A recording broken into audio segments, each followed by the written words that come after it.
Les orques sont célèbres pour leur spectacle dans les parcs aquatiques, où elles démontrent leur incroyable agilité et leur intelligence. Cependant, il est essentiel de se rappeler que ces spectacles ont lieu loin de leur habitat naturel, les vastes océans. Si les spectacles peuvent être divertissants, il est important de reconnaître que les orques en captivité ne représentent qu'une petite fraction de la population totale. À l'état sauvage, certaines orques présentent des caractéristiques uniques, peu communes au sein de la population générale, qui surprennent les chercheurs et les biologistes. Suivez-nous à la découverte des 15 orques les plus fascinantes que vous ayez jamais vues. Numéro 15. Corkfin. Les orques possèdent généralement de hautes nageoires dorsales pouvant atteindre près de 2 mètres. Ces nageoires leur servent de gouvernail, contribuant à leur équilibre et à leur maniabilité. Mais une orque particulière a attiré l'attention en raison de son apparence inhabituelle. Cette orque, affectueusement surnommée Corkfin, a intrigué les chercheurs par l'absence de nageoires dorsales. Découverte par un groupe de scientifiques au large des côtes sud de l'Australie occidentale, à l'âge de 3 mois seulement, Corkfin semblait prospérer, nageant paisiblement au sein de son groupe familial. L'absence de son aileron dorsal a surpris les experts, donnant lieu à diverses théories. L'une d'elles suggère une malformation congénitale, une explication simple mais plausible. Une autre possibilité est que les orques se blessent à l'aileron dorsal lors de la mise bas, lorsque les membres de la famille, en les aidant, tirent parfois sur le baleineau. Malgré leurs bonnes intentions, des accidents peuvent survenir, entraînant la perte de l'aileron dorsal. Cette particularité, présente dès le plus jeune âge, offre une grande adaptabilité et une trajectoire de vie relativement normale. Cette adaptation peut nécessiter des techniques de nage modifiées, mais elle assure un avenir prometteur. Pour les orques adultes, en revanche, la perte de leur aileron dorsal représente un défi bien plus important, pouvant mettre leur vie en danger. Une orque adulte devrait réapprendre à nager, ce qui la rend vulnérable et souvent affamée durant cette phase d'adaptation. Numéro 14. Les fausses orques. Les orques typiques atteignent une longueur de 9 mètres et pèsent plus de 5 tonnes. Ces puissants mammifères marins présentent une taille et un poids considérables, les mâles étant généralement plus grands que les femelles. Leur taille et leur force remarquables en font des super prédateurs de la chaîne alimentaire océanique, mais les fausses orques, souvent reconnaissables à leur tête qui dépasse de l'eau et à leur corps immaculé, diffèrent considérablement en taille de leurs cousines plus célèbres, les orques communes. Les mâles atteignent environ 6 mètres de long et pèsent approximativement 1500 kg, tandis que les femelles mesurent jusqu'à 5 mètres et pèsent environ 1000 kg, ce qui représente une différence importante par rapport aux autres orques. Les fausses orques sont connues pour leur nature agréable et amicale. Cependant, leur comportement social peut parfois conduire à des situations inattendues, comme des échouages massifs où des groupes entiers suivent un seul poisson jusqu'aux eaux peu profondes. Un comportement particulièrement intrigant a été observé chez un groupe d'orques. Une femelle adulte portait par jeu un saumon mort en guise de chapeau sur le nez. Ce qui avait commencé comme un événement inhabituel s'est rapidement transformé en une tendance singulière. Au cours des 5 à 6 semaines suivantes, ce comportement s'est propagé comme une traînée de poudre parmi les orques de son groupe, et même dans 2 autres, plusieurs individus arborant la même coiffe de poisson. Cependant, cette curieuse tendance disparut aussi soudainement qu'elle était apparue, à l'exception de quelques cas isolés l'été suivant. Numéro 13. Ben. L'apparence unique de Ben raconte une histoire de survie remarquable. Cet orque a défié la mort à 2 reprises, ses cicatrices témoignant de ses aventures audacieuses. Ben est devenu, bien qu'involontairement, une icône pour les aventuriers. Les scientifiques n'étudient pas spécifiquement ses cicatrices. En revanche, sa présence fréquente sur les photographies constitue un moyen d'identification clair. Ceci s'est avéré inestimable pour les chercheurs qui suivent les baleines dans les eaux néo-zélandaises et mesurent leurs impressionnantes distances migratoires. L'histoire a commencé en 1997, comme le raconte le Dr Ingrid Visser, fondatrice de l'Orca Research Trust. Ben s'est alors retrouvé échoué sur une plage près de Monga, juste au nord d'Auckland. Un sort funeste l'attendait, mais l'intervention du Dr Visser a permis de le remettre à l'eau après 21 heures. Malheureusement, l'année suivante fut marquée par d'autres malheurs. Ben a été aperçu avec une grave blessure à la nageoire dorsale suite à une collision avec un bateau. Les experts étaient très inquiets car cette blessure, touchant un organe vital pour un prédateur marin comme Ben, aurait pu lui être fatale. Ses chances de survie étaient minces et beaucoup doutaient de ses chances de survie. Pourtant, Ben a fait preuve d'une résilience exceptionnelle. Depuis cet accident, il a été aperçu plus de 140 fois dans différentes régions de Nouvelle-Zélande. Malgré son handicap, il a parcouru une distance impressionnante d'au moins 24 800 miles, soit l'équivalent d'un tour du monde à la nage. Numéro 12. Stumpy. Non seulement la nageoire peut influencer la navigation, l'équilibre et la maniabilité de l'orque, mais le dos de ce mammifère peut également avoir un impact, comme le démontre le cas de Stumpy, une orque résidente. Au large des côtes norvégiennes, Stumpy possède une histoire unique et touchante. Son handicap affecte principalement son dos, ce qui rend les mouvements de sa queue sous l'eau nettement plus pénibles que pour les autres membres de son espèce. Né vers 1995 ou 1996, les premières interactions de Stumpy avec les chercheurs ont révélé une situation inhabituelle. Lors de cette première rencontre, Stumpy a été observé avec sa mère, nageant séparément d'un groupe d'orques, une situation loin d'être normale. Cependant, la singularité de la situation de Stumpy n'a fait que s'accentuer par la suite. Son sort était incertain, et l'on supposait généralement qu'il n'avait pas survécu à son traumatisme. Cela ne reflétait pas un doute quant à la résilience du jeune orque, mais plutôt la gravité de ses blessures, qui rendaient sa survie improbable.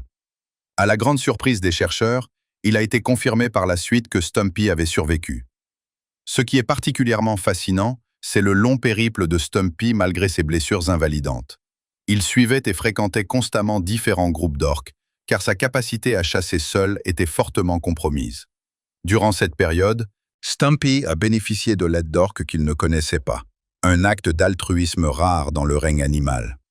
En 2024, des scientifiques ont fait une observation étonnante concernant les habitudes alimentaires de Stumpy. On l'a vu prendre un repas avec un groupe d'orques, 2 d'entre elles lui apportant généreusement du hareng. Stumpy se tenait à l'écart de la zone d'alimentation principale, où la nourriture lui était apportée. De plus, certaines orques ont pris soin de lui, le protégeant et veillant sur lui. Attacher Stumpy à un bateau s'est avéré difficile, car ses congénères l'éloignaient rapidement des dangers potentiels. Numéro 11. Teapod. Le groupe Teapod, l'un des 3 groupes constitutifs de la communauté résidente du sud des orques, est un groupe fascinant et très étudié de mammifères marins. Ces groupes résidents du sud, incluant les groupes J et K, constituent une composante unique et précieuse de l'écosystème marin du Pacifique Nord-Ouest, réputé pour leur structure sociale complexe, leurs liens familiaux et leurs préférences alimentaires. À l'instar des autres groupes, le groupe Teapod est facilement identifiable grâce au système alphanumérique utilisé par les chercheurs pour suivre chaque individu. Chaque orque de la communauté résidente du Sud se voit attribuer une désignation alphanumérique spécifique à des fins de recherche, permettant un suivi précis de sa vie et de ses comportements. Ces désignations, associées à des noms descriptifs, permettent de constituer un catalogue complet des caractéristiques, de la lignée et de l'âge de chaque orque. Ces orques se distinguent par leur régime alimentaire spécialisé, se nourrissant principalement de saumon chinook. Cette préférence alimentaire souligne leur rôle de superprédateurs au sein de l'écosystème et leur dépendance à la santé des populations de saumon pour leur survie. Les orques consomment également des poissons et des mammifères marins tels que des phoques, des otaries et même d'autres cétacés. Leur remarquable capacité d'adaptation et leur stratégie de chasse contribuent à leur statut de superprédateurs dans divers écosystèmes marins. Numéro 10. Keiko. La domestication a un impact négatif sur les orques, tant en captivité qu'à cause des interactions humaines. En captivité, les orques souffrent de stress psychologique, de problèmes de santé physique, d'une espérance de vie réduite et de perturbations sociales. Elles sont souvent utilisées pour le divertissement, exécutant des numéros qui les stressent davantage. À l'état sauvage, les activités humaines telles que le trafic maritime et la pollution, perturbant leurs habitats naturels et leurs habitudes de chasse. Historiquement, la capture d'orques sauvages pour l'industrie du divertissement a entraîné un déclin des populations. La reconnaissance de ces effets néfastes a suscité des efforts de conservation et des réglementations visant à protéger les orques et leurs environnements naturels, soulignant l'importance d'un traitement éthique et de la préservation de ces magnifiques mammifères marins. Keiko, l'orque adorée, qui a incarné Willy dans le film « Sauver Willy », a entrepris un incroyable voyage de libération et de réhabilitation. Capturée en Islande à l'âge de 2 ans, la vie de Keiko a basculé lorsqu'il a été vendu à un parc d'attractions de Mexico. Dans cet environnement artificiel, il se produisait devant un public dans un bassin à une altitude stupéfiante de 2134 mètres, souffrant de malnutrition et d'une maladie de peau. Le sort de Keiko ne passa pas inaperçu grâce à la compassion de donateurs privés. Ils permirent son transfert dans un aquarium spécialisé de l'Oregon, où il découvrit l'eau de mer naturelle. Il apprit alors à manger du poisson frais et n'eut plus à se produire devant des spectateurs. Ce fut une étape cruciale de sa convalescence. Une fois rétabli et apte à retourner dans l'océan, un voyage extraordinaire commença. Il fut transporté à bord d'un avion cargo C-17, loué à l'armée de l'air américaine, une solution jugée dans l'intérêt national. Son lieu de naissance, l'Islande, l'attendait, lui offrant la promesse de nager en pleine mer et la possibilité de retrouver d'autres orques. À son arrivée en Islande, Keiko fut installé dans un enclos en baie pour s'acclimater à son nouvel environnement. Il fut placé dans un enclos en baie pour s'acclimater à son nouvel environnement. Dès qu'il fut descendu de sa civière, il plongea dans l'eau et tourna en rond dans le bassin, fou de joie. On lui permit d'explorer les fonds marins, renouant ainsi avec un milieu naturel qu'il n'avait pas connu depuis 20 ans. Keiko apprit avec diligence à sortir de l'enclos et à suivre un bateau, ce qui lui permit d'entreprendre des voyages en haute mer. L'espoir était qu'il reconnaisse sa famille ou leur langage, et qu'il retrouve peut-être d'autres baleines. Contre toute attente, Keiko s'enfuit avec un groupe d'orques durant l'été 2002, parcourant 1300 km jusqu'en Norvège. 8 semaines plus tard, ses soigneurs confirmèrent qu'il s'était parfaitement adapté à la vie en mer, vivant plus de 5 ans avec la possibilité de retrouver sa liberté. L'extraordinaire odyssée de Keiko, de la captivité au large, témoigne du pouvoir de la compassion humaine et de la résilience de la nature. Son histoire nous rappelle avec émotion que, si on leur en donne l'occasion, les animaux peuvent retrouver leur liberté. Et le goût de la liberté est un cadeau précieux. Numéro 9. Tilikum. Les orques, malgré leur nature sociable et apparemment amicale, sont incontestablement des animaux sauvages. Leur instinct, leur intelligence et leur capacité physique restent intactes. Si leurs interactions avec les humains peuvent donner l'impression d'obéissance, les orques sont de puissants prédateurs capables d'agressivité. Leur taille imposante, leur vitesse et leurs dents acérées soulignent leur dangerosité potentielle. Bien que rares, les attaques contre les humains, même mortelles, nous rappellent brutalement leur nature sauvage. L'histoire de Tilikum en est un exemple frappant. La vie tragique et controversée de ce célèbre mâle orque a captivé le monde entier. Connu pour son implication dans de multiples attaques mortelles contre des humains, il a symbolisé les dilemmes éthiques liés à la captivité des animaux sauvages. Le périple de Tilikum a commencé à l'âge de 2 ans, lorsqu'il a été capturé au large des côtes islandaises avec 2 autres jeunes orques de son groupe. Il a d'abord été hébergé à Sealand of the Pacific, un aquarium public canadien, où il participait à des spectacles, sautant hors de l'eau pour divertir les foules. Pour les visiteurs non avertis, cela semblait un spectacle joyeux, mais en coulisses, les soigneurs ont remarqué des signes d'agressivité chez les orques en captivité et un habitat manquant de stimulation.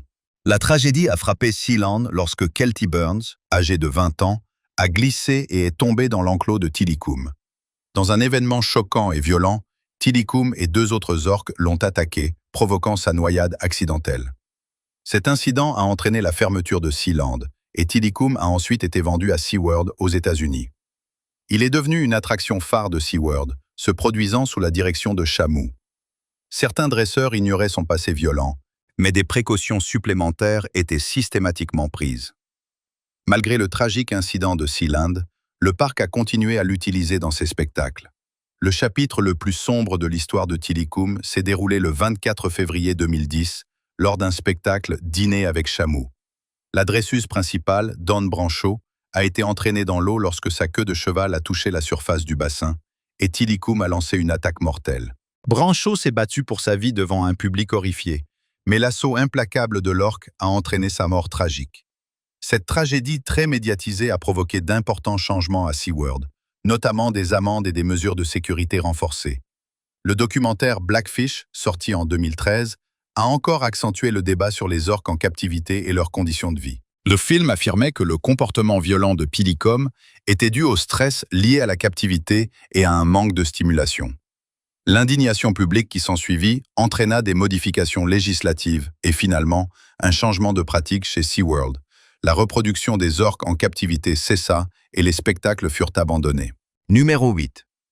Les orques sont connus pour leur longévité, surtout à l'état sauvage.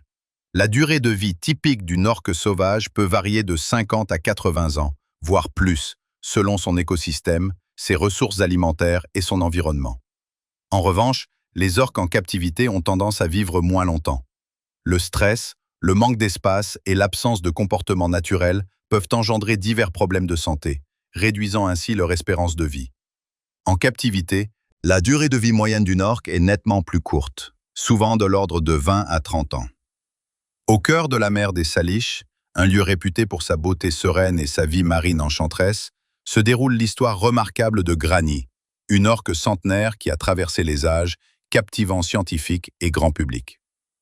Comme le montre le documentaire de sensibilisation à l'environnement « La baleine qui n'a jamais vécu », le parcours de Granny symbolise l'interdépendance des actions humaines et le destin des créatures les plus majestueuses de la planète. Granny, une matriarche emblématique, dirige son groupe d'orques résidentes du Sud, et sa longévité témoigne de la résilience et de l'adaptabilité de ses animaux. Née en 1911, Granny a traversé plusieurs générations, témoin de bouleversements majeurs dans le monde et son habitat naturel. Elle représente non seulement la sagesse de son espèce, mais aussi l'histoire tragique des orques à travers le monde. Elle fut jadis capturée par des chasseurs, motivés par l'appât du gain, qui s'en prirent violemment à ces êtres majestueux. Ces ravisseurs, cependant, estimèrent que sa capture était une chance, car elle était considérée comme trop âgée pour la captivité. En revanche, les autres membres de son groupe furent emmenés, jetant ainsi les bases de l'essor des parcs marins. Elle est portée disparue et présumée morte, car les chercheurs n'ont pas aperçu son aileron dorsal. Numéro 7. Oreo. Oreo est un membre unique et remarquable de la communauté des orques résidentes du Sud qui vit le long des côtes de l'État de Washington et de la Colombie-Britannique. Ce qui distingue Oreo des autres membres de cette population en danger critique d'extinction, c'est sa pigmentation exceptionnelle. Nommé d'après le célèbre biscuit en raison de son apparence saisissante, Oreo arbore une coloration noire et blanche éclatante qui rappelle celle de la friandise bien connue. Son aileron dorsal et sa tache oculaire sont particulièrement proéminents et contrastent fortement avec son corps majoritairement blanc. Cette pigmentation unique le rend immédiatement reconnaissable parmi les orques résidentes du Sud. Jeune membre de cette communauté, Oreo est suivi de près par les chercheurs et les défenseurs de l'environnement. Son apparence distinctive et ses caractéristiques individuelles apportent des données précieuses aux efforts déployés pour étudier et protéger cette population menacée. Numéro 6. Orques de type béouin. Les orques de type béouin, également connus sous le nom d'orques du détroit de Gerlache, constituent un écotype distinct d'orques vivant dans les eaux froides et pures de l'Antarctique. Ces orques se caractérisent par leur apparence saisissante, notamment leur grande tache oculaire caractéristique qui les distingue des autres écotypes d'orques. La caractéristique la plus marquante de l'orque de type B1 est cette tache oculaire blanche distinctive qui contraste avec sa coloration sombre, grisâtre à noire. Cette tache, située juste derrière l'œil, leur confère une apparence unique et facilement reconnaissable. On pense que cette tache oculaire pourrait jouer un rôle dans la communication et l'identification au sein de leurs groupes sociaux. Les orques du détroit de Gerlache habitent l'environnement hostile et glacial de l'Antarctique, où elles se sont adaptées aux conditions extrêmes des eaux glacées. Elles sont connues pour leur force et leur agilité. Capables de naviguer sur la banquise et de chasser leurs proies principales, notamment les phoques et les manchots, ces prédateurs intelligents coopèrent souvent pour capturer leurs proies, témoignant ainsi de la structure sociale très développée de leur groupe. Contrairement aux autres écotypes d'orques, les orques de type B1 ne se nourrissent généralement pas de mammifères marins comme les autres phoques ou les baleines. Elles ont développé des techniques spécialisées pour chasser les phoques sur la banquise et les manchots dans l'eau. Les orques du détroit de Gerlache sont connus pour leurs liens familiaux forts et leur comportement coopératif, ce qui en fait un sujet d'étude fascinant pour les biologistes et les chercheurs marins. Avant de poursuivre la vidéo, voici le choix de nos abonnés pour aujourd'hui. L'image à l'écran semble représenter une orque capturée. La captivité des orques est un phénomène ancien qui remonte à plusieurs décennies. La capture de ces mammifères marins à des fins de divertissement a toujours été une source de controverses et d'inquiétudes. Granny est un exemple notable d'orque ayant survécu à la capture et à une vie en captivité. Cet orque, né vraisemblablement au début des années 1910, appartenait à la population résidente du sud des eaux de la Colombie-Britannique et de l'État de Washington. Au milieu du XXe siècle, elle semblait être une orque ordinaire, jusqu'à ce qu'elle soit capturée pour être exhibée dans des parcs marins, subissant ainsi une vie de captivité. Dans les années 1960, elle fut arrachée à son habitat naturel et vendue à un aquarium, où elle participa à des spectacles et dut faire face aux difficultés de la captivité. Les années 1970 marquèrent un tournant. La montée des préoccupations éthiques engendra un activisme accru et des réglementations en faveur d'un meilleur traitement des orques en captivité. Granny fut témoin de ce changement d'attitude et survécut à l'ère des captures d'orques courantes. Malgré son passé de captivité, elle défia les pronostics et vécut bien au-delà de l'espérance de vie moyenne de son espèce, estimée à plus d'1 siècle. En tant que spécialiste de la conservation marine, comment envisagez-vous l'avenir des orques en captivité, en tenant compte des leçons tirées de leur passé difficile? Partagez votre avis dans les commentaires ci-dessous. Numéro 5. Corkscrew. Cette orque mâle adulte a été aperçue dans les eaux néo-zélandaises. Sa nageoire dorsale en forme de zigzag lui a valu le surnom de corkscrew. Les orques à nageoire dorsale en zigzag, souvent appelées orques à nageoire coudée ou arquée, possèdent une nageoire dorsale qui s'écarte de la norme, prenant une forme en zigzag caractéristique. Alors que la plupart des orques ont une nageoire dorsale droite et dressée, celle de ces individus uniques présente divers angles, courbures et courbes qui créent un motif en zigzag. Cette particularité les rend facilement identifiables au sein de leur groupe et a suscité l'intérêt des chercheurs. Certains experts pensent que cette nageoire en zigzag pourrait être d'origine génétique, tandis que d'autres supposent qu'elle pourrait résulter de facteurs environnementaux tels que l'alimentation, la pollution ou des blessures survenues au cours du développement précoce. Une mutation génétique pourrait être à l'origine de cette forme si particulière de la nageoire dorsale. Ces gènes mutés peuvent se transmettre d'une génération à l'autre, créant ainsi une lignée d'orques à nageoire en zigzag au sein d'un même groupe. Bien que cette théorie soit plausible, elle n'explique pas pourquoi seuls certains individus d'un même groupe présentent des nageoires en zigzag. Une autre théorie suggère que des blessures subies en bas âge pourraient être à l'origine du développement de cette particularité.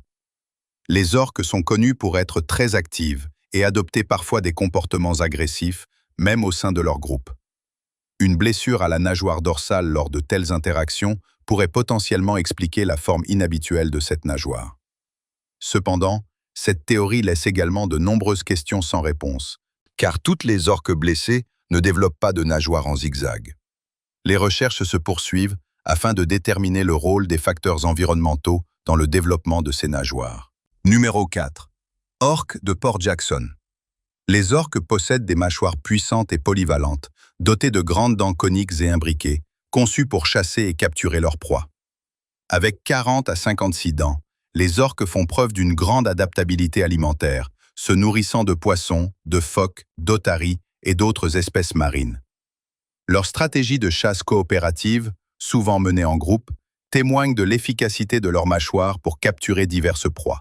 Au-delà de la chasse, les mâchoires des orques sont essentielles à la communication. Elles produisent des clics, des sifflements et des cris, facilitant les interactions sociales au sein des groupes. Comprendre le fonctionnement des mâchoires des orques éclaire l'équilibre complexe de la vie marine et souligne l'importance de préserver ces superprédateurs et leurs écosystèmes. Ces créatures remarquables illustrent la perfection de la nature et mettent en évidence l'importance de la conservation marine pour le bien-être de nos océans et de leurs habitants. L'orque de Port Jackson est un individu unique et distinctif au sein de la population d'orques. Ce qui la distingue, c'est la déformation sévère et caractéristique de ses mâchoires, qui en fait un membre extraordinaire et immédiatement reconnaissable de son espèce. La caractéristique la plus frappante de l'orque de Port Jackson est sa mâchoire, qui diffère considérablement du profil fuselé typique des orques. Au lieu de la mâchoire puissante et élégante qui caractérise ces superprédateurs, celle de cet orque est visiblement et profondément déformée. La déformation est si prononcée qu'elle a gagné le surnom d'orque de Port Jackson, en référence au lieu où elle a été initialement observée. Cette difformité représente un véritable défi pour cet orque remarquable. Alors que les orques comptent sur leur mâchoire redoutable pour saisir et consommer leur proie, cet individu doit s'adapter à sa condition unique. La cause précise de cette difformité reste encore incertaine, les théories allant des mutations génétiques aux traumatismes subis au cours de sa vie. Malgré la difformité visible de sa mâchoire, l'orque de Port Jackson fait preuve d'une résilience remarquable. Elle surmonte les difficultés liées à sa condition avec une adaptabilité impressionnante. Au lieu de chasser de manière traditionnelle, ce qui implique souvent un travail d'équipe coopératif pour capturer les proies, cet orque a développé des stratégies de chasse non conventionnelles pour compenser son handicap. Numéro 3. Orque antarctique. Les orques de type 90, également connus sous le nom d'orque antarctique, constituent un écotype remarquable et unique d'Orquinus orca. Elles vivent dans les eaux glaciales et immaculées des océans austraux qui entourent l'Antarctique. Ces orques possèdent des caractéristiques et des comportements distinctifs qui les différencient des autres écotypes d'orques, ce qui en fait un sujet de fascination et de recherche. L'une des caractéristiques marquantes des orques de type 90 est leur apparence saisissante. Elles arborent généralement une teinte gris bleuâtre avec une tache blanche bien définie, légèrement plus grande derrière les yeux. Cette tache oculaire est moins proéminente que chez les autres écotypes d'orques, mais elle contribue néanmoins à leur apparence unique. On pense que leur coloration est une adaptation à leur environnement glacial, leur assurant un camouflage lors de la chasse et leur permettant de se fondre dans la banquise environnante. Les orques de type 90 ont développé des stratégies de chasse uniques et des préférences alimentaires spécifiques, témoignant de leur adaptation à l'écosystème antarctique hostile. Elles se nourrissent principalement d'espèces marines d'eau froide, comme la légine australe et le poisson des glaces. Elles emploient des techniques de chasse coopérative pour capturer ces proies insaisissables, faisant appel à leur intelligence et à leur capacité de communication pour collaborer efficacement. La structure sociale des orques de type 90 est complexe, à l'image des autres écotypes d'orques. Elles vivent en groupes familiaux matrilinéaires, les femelles tissant des liens étroits et les mâles restant proches de leur mère tout au long de leur vie. Ces unités familiales collaborent souvent pour chasser et prendre soin de leurs petits, illustrant ainsi le comportement social très évolué qui caractérise les orques. Numéro 2. L'iceberg. L'orque blanche russe, également connue sous le nom d'iceberg, est une espèce énigmatique et fascinante du genre Orquinus orca.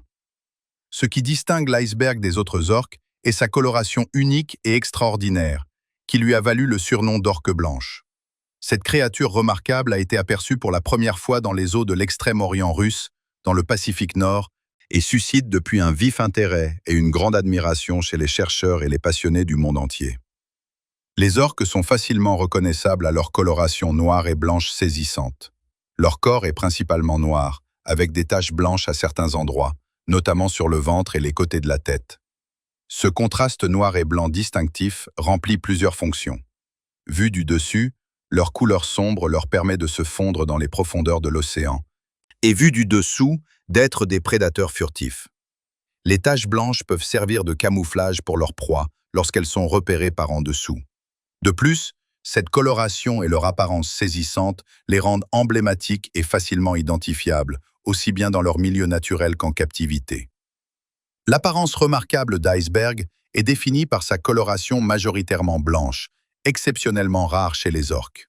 Si de nombreux orques présentent des motifs noirs et blancs distinctifs, le teint pâle unique d'iceberg se démarque, lui conférant une allure presque éthérée.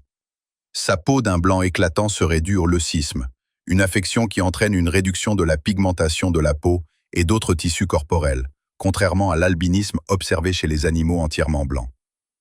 Au-delà de son apparence exceptionnelle, le rôle social et écologique de l'orque blanche de Russie est tout aussi fascinant. On sait que cet orque fait partie d'un groupe d'orques noirs et blanches typiques, ce qui complexifie la dynamique sociale au sein de ce groupe.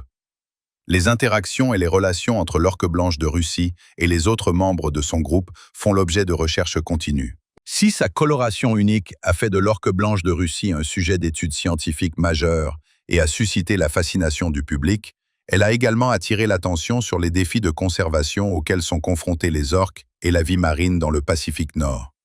Comprendre et protéger les orques blanches de Russie et les membres de leur groupe est essentiel au bien-être de ces créatures magnifiques et à la préservation du fragile équilibre du milieu marin. L'orque blanche de Russie nous rappelle la beauté et les mystères de l'océan et nous invite à la protéger afin de garantir un avenir où ces êtres extraordinaires continueront d'embellir nos eaux. Numéro 1. Le système alphanumérique unique utilisé par les chercheurs pour identifier les orques du groupe K au sein de la communauté résidente du Sud est désigné par un numéro spécifique. Ce numéro facilite la recherche et les efforts de conservation. Associé à des noms descriptifs, il permet aux chercheurs d'établir un profil complet de chaque orque, incluant son âge, sa lignée et ses caractéristiques physiques uniques. Les orques résidentes du Sud, dont le groupe K, sont connus pour leurs liens familiaux étroits et leur structure sociale complexe. Ces groupes sont dirigés par des matriarques, des femelles âgées qui jouent un rôle essentiel dans le maintien de la cohésion et la transmission des connaissances au sein du groupe. À l'instar des deux autres groupes résidents du Sud, le groupe K dépend fortement de ses liens familiaux et de ses stratégies de chasse coopératives pour prospérer dans son écosystème. Les membres du groupe K, comme toutes les orques résidentes du Sud, se nourrissent principalement de saumon chinook, une espèce cruciale pour l'écosystème du Pacifique Nord-Ouest. Cette spécialisation alimentaire rend ces groupes vulnérables au déclin des populations de saumon, à la pollution et à la dégradation de leur habitat. L'étude du groupe K et d'autres groupes d'orques résidents du Sud vise à mieux comprendre une espèce particulière et ses implications plus larges pour la conservation marine. Ces orques constituent d'importants indicateurs de la santé globale de l'environnement marin du Pacifique Nord-Ouest, notamment de la vitalité des remontées de saumon, de la qualité de l'eau et de l'impact des activités humaines sur les écosystèmes marins. La protection et la préservation du groupe K sont primordiales pour leur bien-être et pour la santé et l'équilibre de l'ensemble de l'écosystème marin. Les efforts de conservation, la restauration de l'habitat et les pratiques de pêche durable sont essentiels. Afin d'assurer un avenir prometteur à ces magnifiques créatures et aux écosystèmes qui les abritent, K-Pod symbolise l'interdépendance de toute vie dans le milieu marin du Pacifique Nord-Ouest et souligne l'urgence d'une gestion environnementale responsable. Merci d'avoir regardé. À bientôt dans la prochaine vidéo.